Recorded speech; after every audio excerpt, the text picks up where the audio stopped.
नमस्कार, जनतंत्र टीवी देख रहे हैं आप। मैं हूं आपके साथ साहिल धुलिया। बुलेटिन की शुरुआत करेंगे। भाजपा के राष्ट्रीय अध्यक्ष जगत प्रकाश नड्डा के बयान में कांग्रेस को साजिश की गंध महसूस हो रही है। मुख्यमंत्री भूपेश बघेल ने साफ शब्दों में कहा है कि ऐसा तो नहीं है कि ये लोग कोई षड्यंत्र कर रहे हों, दिमाग में हो कि होने वाला है और उसके पहले ही बोल बैठे।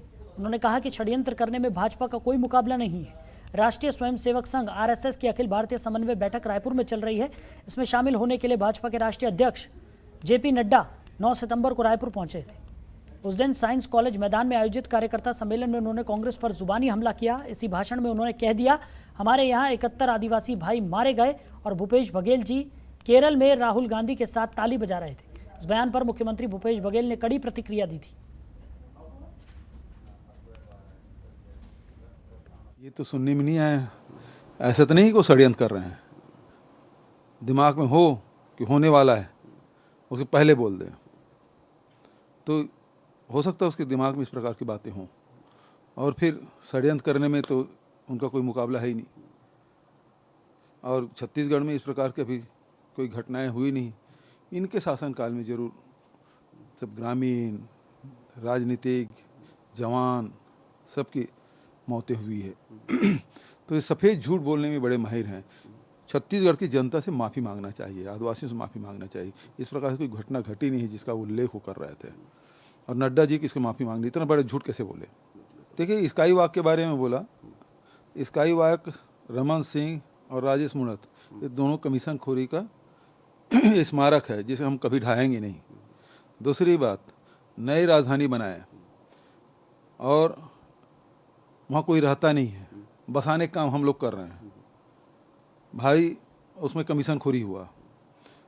उस समय जब किसानों को ये वादा किए थे कि हम 300 रुपये बोनस देंगे, किसानों को दिया नहीं, लेकिन स्काई वॉक जरूर बनाया। क्यों? उसमें कमीशन खोरी है।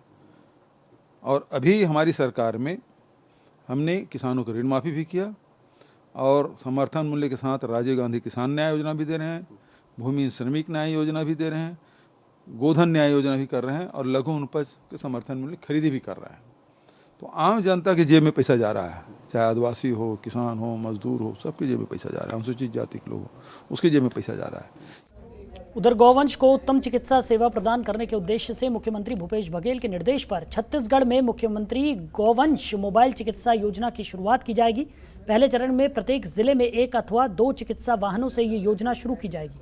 चरणबद्ध कार्यक्रम के तहत योजना का विस्तार किया जाएगा। राज्य के प्रत्येक नागरिक के लिए उत्तम स्वास्थ्य सुनिश्चित करने के लिए विकास खंडों से लेकर जिला मुख्यालयों तक सर्व सुविधा युक्त शासकीय अस्पतालों के साथ साथ मुख्यमंत्री स्लम स्वास्थ्य योजना, साथ ही मुख्यमंत्री हाट बाजार क्लिनिक योजना का संचालन किया जा रहा है।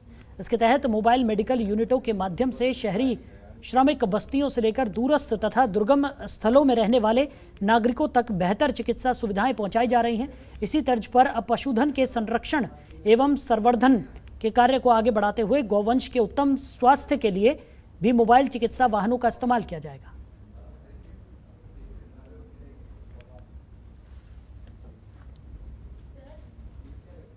देखिए, जिस प्रकार से यहाँ शहर में और गांव में शहरी स्वास्थ्य स्लम योजना मेडिकल मोबाइल यूनिट हमने प्रोवाइड किया, उसी प्रकार से गांव में हाट बाजार क्लिनिक योजना हमने शुरू की। अब गौवंश के लिए भी मेडिकल यूनिट हम ला रहे हैं, जो मोबाइल यूनिट होगी, जिसमें ये सुविधाएं होगी कि जहाँ भी डिमांड होगी वहाँ जाके गौवंश का इलाज किया जाएगा। उसमें चाहे वो गाय हो, भैंस हो, बकरी हो, तो उस सब चीज़ के वहाँ इलाज करने की व्यवस्था होगी। हाँ, तो उसका भी इलाज मतलब जहाँ सूचना मिलेगी वो जाके, जैसे आप 112 में आप फ़ोन करते हैं, वो टीम पहुँच जाती है, तो उस प्रकार से ये भी व्यवस्था होगी। उधर सीएम भूपेश बघेल भेंट मुलाकात कार्यक्रम के द्वितीय चरण में रायगढ़ जिले के विधानसभा खरसिया, धर्मजयगढ़ और लेलुंगा आएंगे। वहीं सीएम के प्रस्तावित आगमन को लेकर तैयारियों का जायजा लेने आज कलेक्टर रानू साहू और पुलिस अधीक्षक अभिषेक मीणा खरसिया और धर्मजयगढ़ पहुंचे और तैयारियों का जायजा लिया। साथ ही अधिकारियों को जरूरी दिशा निर्देश भी दिए।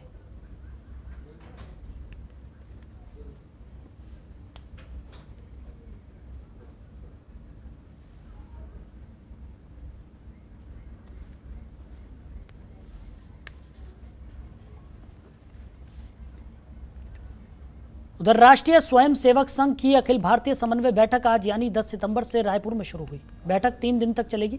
इस बैठक में संघ के 36 संगठनों के प्रमुख पदाधिकारी सम्मिलित हुए। बैठक का शुभारंभ सर संघ चालक डॉक्टर मोहन भागवत और सर्य कार्यवाहक दत्तात्रेय होसबोले ने भारत माता की पूजा कर प्रारंभ किया। 3 दिन तक चलने वाली बैठक के पहले दिन सामाजिक चुनौतियों पर मंथन हुआ। वर्तमान राष्ट्रीय व सामाजिक परिदृश्य, शिक्षा, सेवा, आर्थिक व राष्ट्रीय सुरक्षा से जुड़े मुद्दों पर चर्चा हुई। इसके साथ ही गौ सेवा, ग्राम विकास, पर्यावरण, कुटुंब प्रबोधन, सामाजिक समरसता आदि विषयों को आगे बढ़ाने पर भी मंथन किया गया। संगठन के विस्तार और विशेष प्रयोगों की जानकारी भी साझा हुई। छत्तीसगढ़ में हो रहे संघ की राष्ट्रीय समन्वय समिति की बैठक में तगड़ी सुरक्षा व्यवस्था है। सूत्रों का ये भी कहना है कि बैठक हाल में 8 से 10 सिविल ड्रेस में खुफिया एजेंसी के जवान तैनात हैं, जो हर मूवमेंट का बारीकी से ध्यान रख रहे हैं।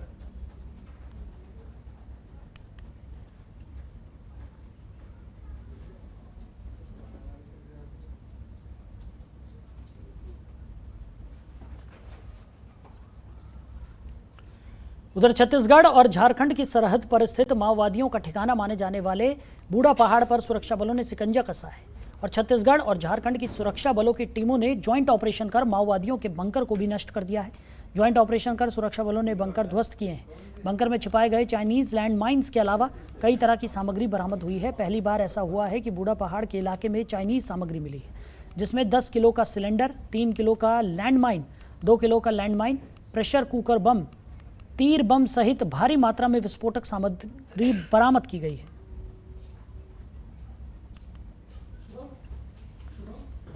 बूढ़ा पहाड़ एरिया में जो झारखंड और छत्तीसगढ़ बॉर्डर लगता है, उसमें लगातार सुरक्षा बलों द्वारा ऑपरेशन किया जा रहा है और पिछले 20 दिनों में 2 बड़े ऑपरेशंस वहाँ किए जा चुके हैं और लगातार वहाँ पे फोर्स एरिया डोमिनेशन और स्कैन कर रही हैं।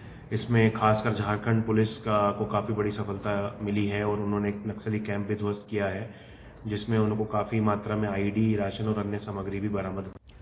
वहीं दंतेवाड़ा में सर्व आदिवासी महासभा जिला सचिव सुध्रू राम कुंजाम और आदिवासी महासभा बेलाडीला क्षेत्र सहित अध्यक्ष विनोद कोडोपी ने प्रेस कॉन्फ्रेंस की, जिसमें उन्होंने कांग्रेस सरकार पर जमकर निशाना साधा। इस दौरान उन्होंने कहा कि सरकार एक तो अपने चुनावी वादे पूरे नहीं कर रही, वहीं दूसरी ओर डीएमएफ और सीएसआर मद का दुरुपयोग कर केवल अपने कार्यकर्ताओं और अपने साथियों को ही लाभ देने में लगी हुई है।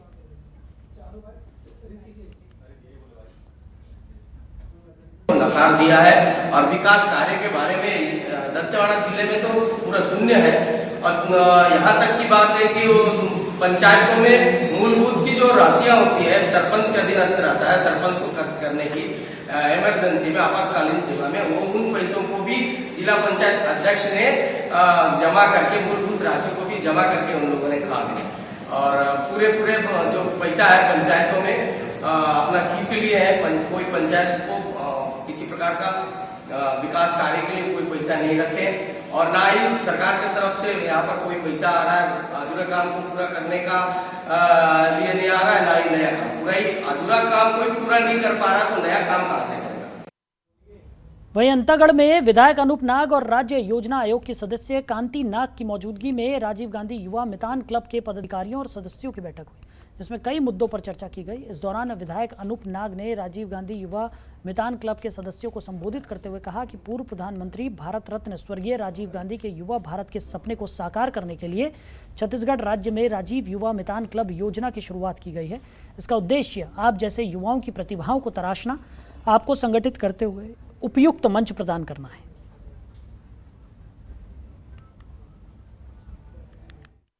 राजीव गांधी युवा मितान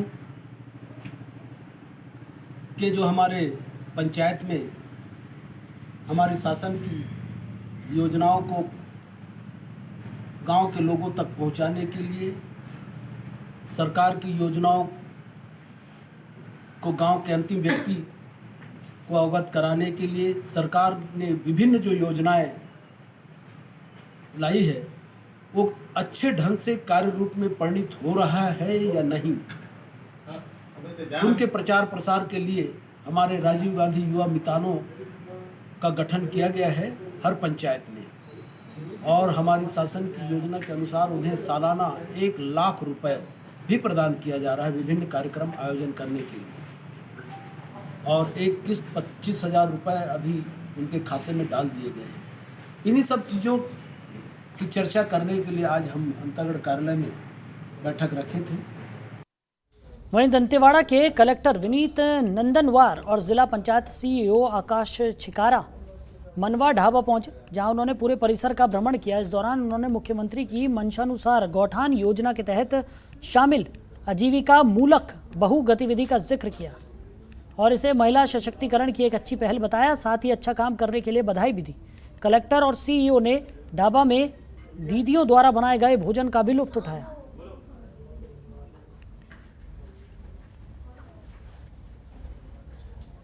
दंतेवाड़ा ज़िले में जो गीदम ब्लॉक में ये कारली का जो गौठान है, और इस गौठान की जो सबसे प्रमुख बात है, माननीय मुख्यमंत्री जी के मंशा के अनुरूप सभी गौठानों को जो है हमें मल्टी एक्टिविटी सेंटर के रूप में विकसित किया जाना है। और यहाँ का एक अभिनव प्रयोग है कि इस गौठान में न केवल मुर्गी पालन किया जा रहा है, सब्जी का उत्पादन किया जा रहा है, गोबर क्रय किया जा रहा है, बल्कि स्व सहायता समूह की दीदियों के द्वारा यहाँ पर एक ढाबा का भी संचालन किया जा रहा है, जिसको मनवा ढाबा के नाम से यहाँ पर जाना जाता है।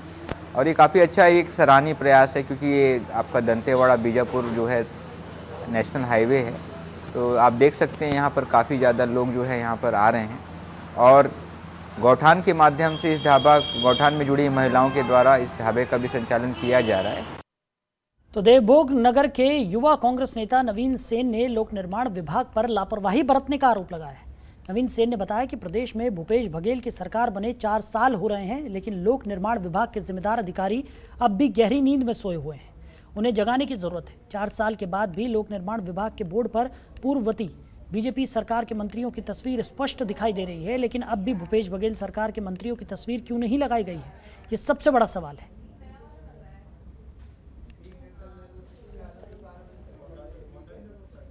देखिए, प्रदेश में भूपेश बघेल की सरकार बनी हुई 4 साल हो गई है।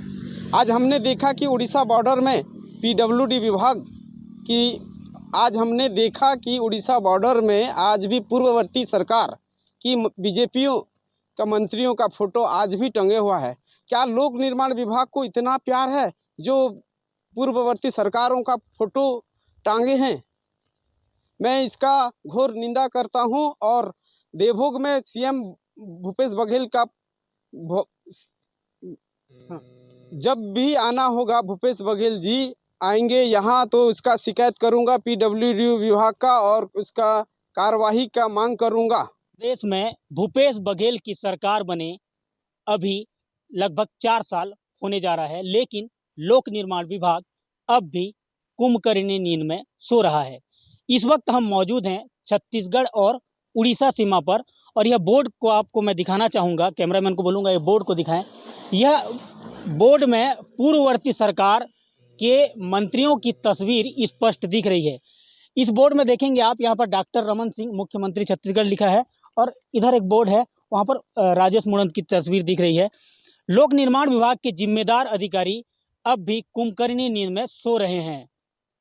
वर्तमान सरकार के मंत्रियों की तस्वीर आखिर पीडब्ल्यूडी विभाग के जिम्मेदार अधिकारी क्यों नहीं लगा रहे हैं, यह तो समझ से परे है। लेकिन 4 साल बीतने के बाद भी आखिर लोक निर्माण विभाग के जिम्मेदार इस बोर्ड में वर्तमान सरकार के मंत्रियों की तस्वीर क्यों नहीं लगाए, यह सबसे बड़ा सवाल खड़ा होता है। बहरहाल देखने वाली बात होगी कि लोक निर्माण विभाग के जिम्मेदार अधिकारियों पर किस तरीके से कार्रवाई होती है। मनमोहन नेताम, जनतंत्र टीवी, गरियाबंद। आगे बढ़ते हैं। बेमेतरा में बाइक और वाहन के बीच जोरदार भिड़ंत हो गई, जिसमें महाधरना से लौट रही महिला सरपंच और उनके पति की सड़क दुर्घटना में मौत हो गई। बता दें कि मृतका बेमेतरा की ग्राम पंचायत चरगवां की सरपंच थी। रायपुर में आयोजित सरपंच संघ के महाधरने से लौटते समय दाड़ी के नगपुरा में ये दुर्घटना हो गई। घटना की जानकारी मिलने के बाद सरपंच संघ ने दोनों के शवों को रखकर चक्का जाम किया। इस दौरान संघ के लोगों ने प्रशासन से 50-50 लाख मुआवजे की मांग की। साथ ही मृतक के परिवार के एक सदस्य को सरकारी नौकरी और 3 बच्चों का भरण पोषण करने की सरकार से गुहार भी लगाई।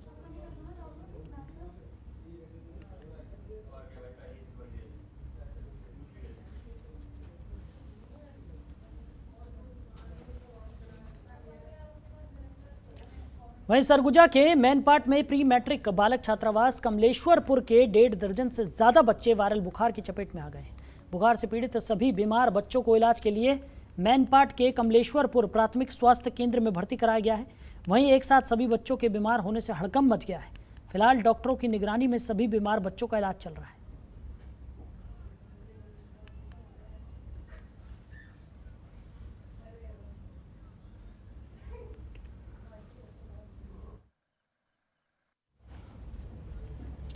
उधर गरियाबंद जिले के आदिवासी विकासखंड मैनपुर क्षेत्र में लगातार हाथियों का आतंक बढ़ता जा रहा है।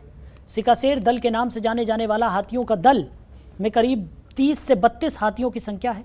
रविवार सुबह 6 बजे हाथियों के दल ने नेशनल हाईवे 130 के कोदोमाली के पास सड़क पर डेरा डाल दिया, जिससे मैनपुर देवभोग मार्ग पर फिर एक बार 1 घंटे तक जाम लगा रहा। नेशनल हाईवे 130 सी को पाकर कल शनिवार शाम को हाथियों का दल शोभा राजा पड़ाव क्षेत्र की तरफ बढ़ा था, लेकिन आज रविवार हाथियों का दल फिर एक बार वापस कोदोमाली तोरेगा के जंगल के पास पहुंच गया। हाथियों के दल ने नेशनल हाईवे सुबह 6 से 7 के बीच पार किया। इस दौरान यात्री बस और टैक्सी जीप में सवार यात्रियों ने हाथियों को नेशनल हाईवे पार करते वीडियो भी उन्होंने उतार ली, जो क्षेत्र के व्हाट्सएप ग्रुप में जमकर वायरल हो रही है। वहीं दूसरी ओर वन विभाग की तरफ से हाथियों के हर गतिविधियों पर नजर रखी जा रही है।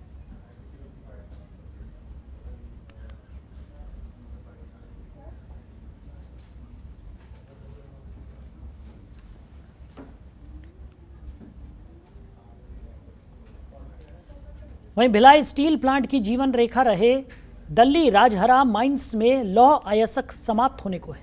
ऐसे में अब भिलाई स्टील प्लांट की जीवन रेखा रावघाट लौह अयस्क बनाने जा रही है, जो आज प्रारंभ हो गई है। बता दें कि अंतागढ़ क्षेत्र के लोगों की बरसों पुराने सपने अब साकार होते नजर आ रहे हैं, जहां रावघाट लौह अयस्क माइंस से 1500 मीट्रिक टन कच्चा लोहा अंतागढ़ रेलवे स्टेशन में डंप करके रखा गया था, जिसे पहली बार रेलवे की मालगाड़ी से भरकर भिलाई स्टील प्लांट परिवहन किया जा रहा है, जिससे अब देश दुनिया में रावघाट माइंस लोहे बिकने लगेगा।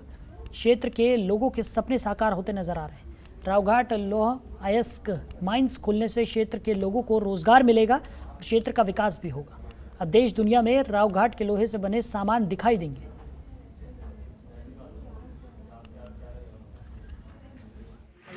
भिलाई इस्पात संयंत्र के लिए यह एक बहुत ही ऐतिहासिक दिन है। इस क्षेत्र के विकास में भिलाई इस्पात संयंत्र हमेशा तत्पर रहा है, आगे भी रहेगा। आज पहली बार रावघाट माइंस का लौह अयस्क भिलाई के लिए जा रहा है। अब रावघाट के लौह अयस्क से देश में लोहा बनेगा, यह बहुत बड़ी चीज़ है।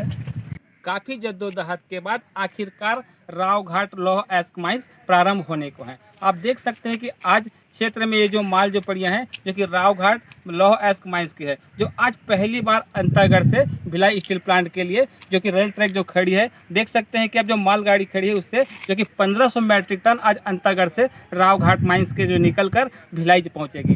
यहाँ पर अब माइंस प्रबंधक के द्वारा पिछले दफे जो बात भी कही गई थी कि जो क्षेत्र के जो विकास के जो होने हैं और लगातार जो क्षेत्र में जो माइंस चालू होंगे तो उसके बाद विकास भी होंगे, वहीं उनके कहे अनुसार देख सकते हैं कि आज जो कि लगातार ये माइंस प्रारंभ होने को है और पहली बार जो कि माल 1500 मीट्रिक टन भिलाई पहुंचने वाली। वही क्षेत्र में यह उम्मीद भी जगाई कि कहीं ना कहीं अगर माइंस चालू हुई है तो कहीं ना कहीं क्षेत्र के विकास भी होंगे। कैमरा पर्सन हेमंत के साथ विजय कुमार साहू, जनता टीवी, अंतागढ़, कांकेर।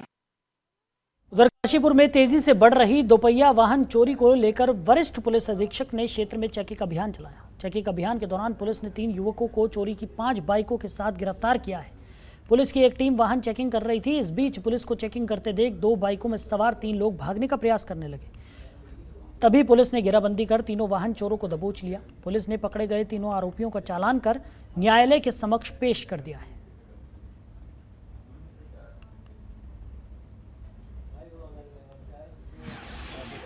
बाइक चोरी की घटनाओं पर हम लोगों ने रात्रि में सघन चेकिंग अभियान चलाया और ये हमारा जो है लगातार जो कि अपराधियों की जो निगरानी और धरपकड़ के लिए हम लगातार चेकिंग वगैरह करते रहते रात को। तो इसी क्रम में कल एक बाइक जो हम चेक कर रहे थे तो उस पर 3 लड़के सवार थे। एक अरुण कुमार, जो कि ठाकुर द्वारा का रहने वाला है, दूसरा युवराज गढ़ी नेगी का रहने वाला है और तीसरा रवि कुमार जो कि अफजलगढ़ थाना क्षेत्र बिजनौर का रहने वाला है। तो ये तीनों लोग जिस बाइक पर सवार थे उसके कागजात नहीं दिखा पाए और उस कागजात नहीं दिखा पाए तो जब इनसे पूछताछ की गई तो इनके द्वारा बताया गया कि जो ये बाइक है जिस पर वो सवार थे वो चोरी की बाइक थी जो इन्होंने केवीआर के पास से चुराई हुई थी और जिसका मुकदमा हमने थाना कुन्ना में लिखा हुआ है। तो जबलपुर से रायपुर की ओर जा रहा लोहे से लदा ट्रक चिल्फी घाटी के नागमोड़ी नेशनल हाईवे पर हादसे का शिकार हो गया। 25 फीट नीचे खाई में अनियंत्रित होकर ट्रक गिर गया। ट्रक की गति तेज होने के कारण ट्रक के परखच्चे उड़ गए। ट्रक चालक का अभी तक कोई सुराग नहीं मिल पाया है। गांव के लोगों का कहना है कि ट्रक चालक मौके पर ही फरार हो गया था। वहीं चिल्फी पुलिस मामले की जांच में जुट गई है।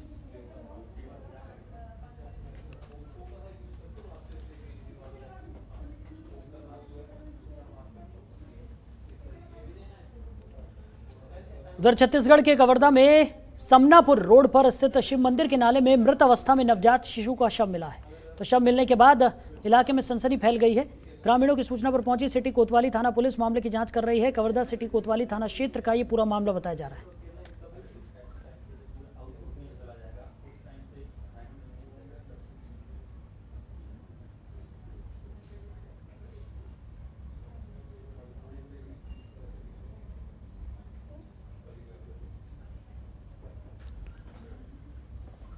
तो पुलिस मामले की जांच में जुट गई है। बता दें कि कवर्धा की यह घटना है। नाले में नवजात शिशु का शव बरामद हुआ है। ग्रामीणों की सूचना पर पुलिस पहुंची और मामले की जांच पड़ताल में जुट गई।